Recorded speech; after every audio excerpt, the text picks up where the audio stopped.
Hello, नमस्कार। Welcome back to my another book reading blog. चलिए आइए शुरू करते हैं हमारा अगला पार्ट श्रीमद् भगवत गीता का, जिसमें आज हमारा पहला टॉपिक है महाभारत गीता में साम्य। महाभारत में 18 पर्व हैं, जिनमें पूर्वार्ध में 6 पर्व हैं एवं उत्तरार्ध में 12 पर्व हैं।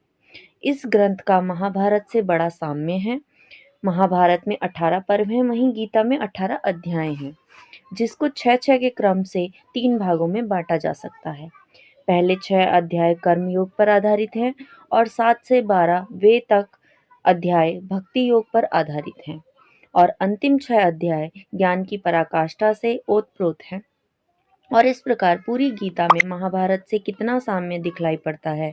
एक तरफ 7-7 अक्षयहिणी सेना थी तो दूसरी तरफ 11 अक्षयहिणी सेना। ऐसे वातावरण में गीता कही गई है जो तत्व ज्ञान ऋषि महात्मा लोग गुफाओं कंदराओं में रहकर प्रदान किए हैं।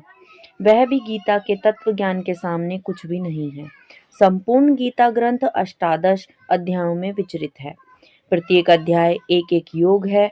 गीता की पृष्ठभूमि युद्ध क्षेत्र है। भगवान श्री कृष्ण का मुख्य प्रयोजन मानव अवतार रूप धारण करके अधर्म का नाश और धर्म का उत्थान करना था, जो कि स्वयं कहते हैं कि यदा यदा हि धर्मस्य ग्लानिर्भवति भारत अभ्युत्थानम् अधर्मस्य तदात्मानं सृजाम्यहम्। अर्थात कुरुक्षेत्र में युद्ध की तैयारी चल रही थी। इस युद्ध का कारण राज्य के अधिकार क्षेत्र को लेकर था। कौरव अपने राज्य से सुई के नोक के बराबर जमीन देने को तैयार नहीं थे, जबकि पूर्व में ही सहमति दी गई थी कि इस वचन से विमुक्त होने पर युद्ध की पृष्ठभूमि तैयार होना तय हो गया था। दोनों पक्ष से श्रेष्ठ वीर युद्ध भूमि में उपस्थित थे। शारीरिक बल प्रयोग से इस झगड़े का निपटारा होना है। कुरुक्षेत्र के युद्ध भूमि में एक तरफ पांडव सेना और दूसरी ओर कौरव सेना युद्ध के लिए सन्नद्ध खड़ी है। इसमें एक तरीके से आपको पृष्ठभूमि बताई जा रही है कि महाभारत की जो स्टार्टिंग हुई वो किस तरीके से हुई, कौन किस चीज़ पे लेकर बहस में खड़ा था। कोई भी अपने राज्य से बिल्कुल कुछ भी देने के लिए तैयार नहीं था, किसी भी तरीके का योगदान करने के लिए तैयार नहीं था और दोनों ही पक्ष युद्ध करने के लिए बिल्कुल तैयार खड़े थे। आइए आगे देखते हैं। भगवान श्री कृष्ण अर्जुन के सारथी हैं और रथ को दोनों सेनाओं के मध्य ले जाकर अब खड़ा कर देते हैं। तब अर्जुन को मोह हो जाता है। अर्जुन को लगता है कि सामने भी मेरे परिवार वाले ही हैं, मैं किससे लड़ाई कर रहा हूँ। तो आइए देखते हैं आगे क्या वार्ता होती है। क्योंकि सभी लोग युद्ध में अपने ही हैं, सगे संबंधी हैं। अर्जुन को श्री कृष्ण समझाते हुए कहते हैं कि अपने स्वधर्म अर्थात क्षत्रिय धर्म का पालन करो और अधर्म का नाश करके धर्म को विजयी बनाओ। तर्क वितर्क बुद्धि युक्त अर्जुन को बारंबार श्री कृष्ण स्वधर्म और अपने स्वभाव के अनुसार निष्काम कर्म का पालन करने का उपदेश देते हैं। यहाँ पे श्री कृष्ण जो है वो अर्जुन को समझा रहे हैं कि आप अपने धर्म का पालन कीजिए, आपको युद्ध करना है और आप युद्ध कीजिए। वो उसे समझाते हैं और सांत्वना देते हैं।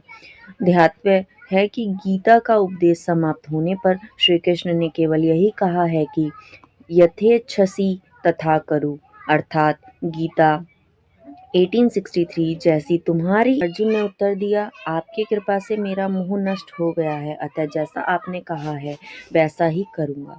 तो यहाँ पे श्री कृष्ण के समझाने पर अर्जुन को समझ में आता है कि मुझे अपना कर्म करना चाहिए, सामने मेरे चाहे मेरे अपने ही क्यों ना हो। और वो श्री कृष्ण के समझाने पर समझ जाते हैं और श्री कृष्ण से अर्जुन कहते हैं कि हे महादेव, हे प्रभु, आप जैसा कहेंगे मैं वैसा ही करूँगा। करिष्ये वचनम तव। ये है गीता 18/37। ठीक है। इस प्रकार हम देखते हैं कि संपूर्ण गीता में श्री कृष्ण परमात्मा के रूप में प्रतिष्ठित हैं। श्री कृष्ण अर्जुन को निष्काम कर्म का सदुपदेश देते हैं। गीता के अष्टादश अध्याय के विषय में अर्थात 18 अंक को देखा जाए तो यह परिलक्षित होता है कि संपूर्ण चराचर जगत की सार्थकता 18 अंकों में ही समाविष्ट है। इसमें 18 अंक बताए गए हैं और इसमें ये बताया गया है कि श्री कृष्ण ने जो अपना पूरा ज्ञान दिया है वो 18 अध्यायों में समाहित है और इससे हम अपने जीवन में भी बहुत कुछ सुधार कर सकते हैं, बहुत कुछ सीख सकते हैं, बहुत कुछ परिवर्तित कर सकते हैं। इसीलिए हम ये गीता का थोड़ा ज्ञान यहाँ पे लेने की कोशिश कर रहे हैं। आई होप आप सबको पसंद आएगा। मैं थोड़ा-सा इसे अपने ईज़ी वे में समझाने की आप लोगों को कोशिश करूँगी। कहीं भी आपको लगता है कि कुछ मुझसे गलती हो रही है तो मैं उसके लिए क्षमा प्रार्थी हूँ, क्योंकि मैं भी ये सब फर्स्ट टाइम ही कर रही हूँ कोशिश। मैं थोड़ा सीखना चाहती हूँ, तो अगर कुछ भी गलती हो तो क्षमा याचना। ठीक है, आगे इसको कंटिन्यू कर। अब हम नेक्स्ट की तरफ बढ़ते हैं। गीता की श्लोक संख्या का वर्णन। गीता की श्लोक संख्या को लेकर विद्वानों में प्राचीन काल से ही आज तक मतभेद विद्यमान है। आचार्य शंकर ने गीता पर अपना श्रीमद् भगवद गीता शांकर भाष्य लिखा है और साथ ही श्लोकों की संख्या 700 मानकर गीता भाष्य की रचना की थी। परवर्ती भाष्यकार, टीकाकार और व्याख्याकारों ने शंकर के ही मत को स्वीकार किया है। महाभारत के भीष्म पर्व के 43 अध्याय के चौथे और 5वें श्लोकों में वैशंपायन ने भगवत गीता की प्रशंसा करते हुए कहा है, षट्शतानि सविंशतानि श्लोकानां प्राह अर्जुनः सप्तम चाशम सप्तषष्टि च संजयः धृतराष्ट्रः श्लोकमेकं गीतायाः मान्मुच्यते। यहाँ पे एक श्लोक आपको मैंने पढ़कर सुनाया है अभी, जिसका मैं आगे आपको व्याख्या करने वाली हूँ। अर्थात गीता में श्री कृष्ण के द्वारा कथित श्लोकों की संख्या 620 है, अर्जुन कथित 56 श्लोक हैं तथा संजय कथित 67 यानी कि 69 और धृतराष्ट्र कथित का एक श्लोक है। इस प्रकार उपयुक्त यदि सभी श्लोकों की संख्या परिगणित की जाए तो 745 हो जाएगी। आधुनिक विद्वानों में भी श्लोक संख्या को लेकर मतभेद उपस्थित है और आधुनिक लोग गीता के आकार का इसको अपूर्ण मानते हैं। इस प्रकार कुछ लोग को गीता की श्लोक संख्या 745 ही मानते हैं, किंतु वर्तमान में प्रचलित गीता की श्लोक संख्या 700 ही मानी जा रही है। महाभारत के भीष्म पर्व के 25 से 42 अध्याय की भगवत गीता भी 700 श्लोकों से पूर्ण है। कहीं कहीं पर श्री भगवानुवाच, संजय उवाच, अर्जुन उवाच, धृतराष्ट्र उवाच आदि कुल 58 उक्तियों में श्लोक संख्या। इस प्रकार दुर्गा सप्तशती भी 700 श्लोकों में पूर्ण में है। उसमें मार्कंडेय उवाच, वैश्व उवाच इत्यादि 56 उवाचात्मक वाक्यों को भी क्रमिक श्लोक संख्या के रूप में चंडी के 700 श्लोकों के अंतर्गत लिया गया है। यहाँ पे हमारा ये पता चलता है कि कौन सा श्लोक कहाँ पे है और कितने श्लोक इसमें हैं। तो हम आगे कंटिन्यू करते हैं इसे। आगे हमारा है टॉपिक गीता के प्रमुख टीकाकारों का परिचय। गीता हिंदू धर्म का प्राचीन ग्रंथ है और यह प्रस्थानत्रयी के अंतर्गत समावेशित है। इसी प्रामाणिकता उपनिषदों और ब्रह्मसूत्र के बराबर मानी गई है। भारत में जब बौद्ध धर्म का ह्रास हो गया था, उस समय विभिन्न धर्म और उनके धर्मावलंबी अपने अपने मत को उत्कृष्ट रूप प्रदान करने के लिए उठ खड़े हुए थे, जिनमें से प्रमुख अद्वैतवाद, द्वैतवाद, शुद्धाद्वैतवाद, विशिष्टाद्वैतवाद आदि प्रमुख थे।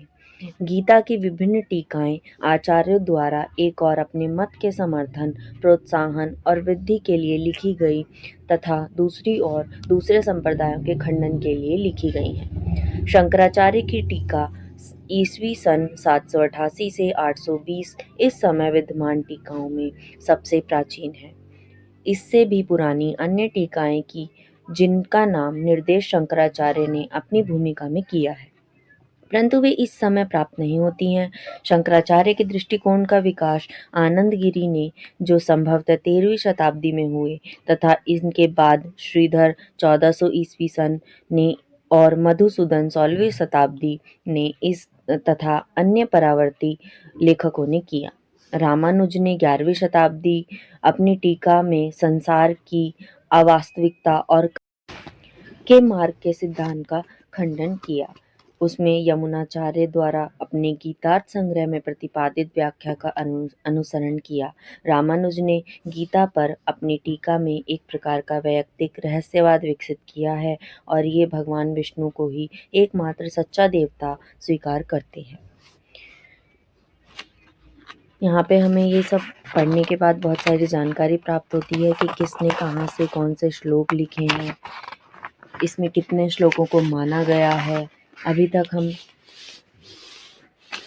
सही मायने में महाभारत की तरफ बढ़े ही नहीं है। अभी तो हम सिर्फ इसकी एक तरीके से प्रस्तावना पढ़ रहे हैं कि इसमें क्या क्या समाहित है, इसमें कौन कौन है। तो आज के व्लॉग को मैं यहीं समाप्त करती हूँ।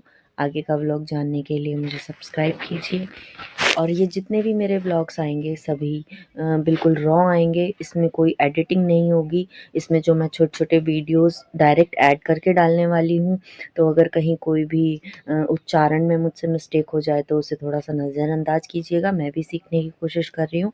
आई होप आप मेरी इस बात को समझेंगे। राधे राधे।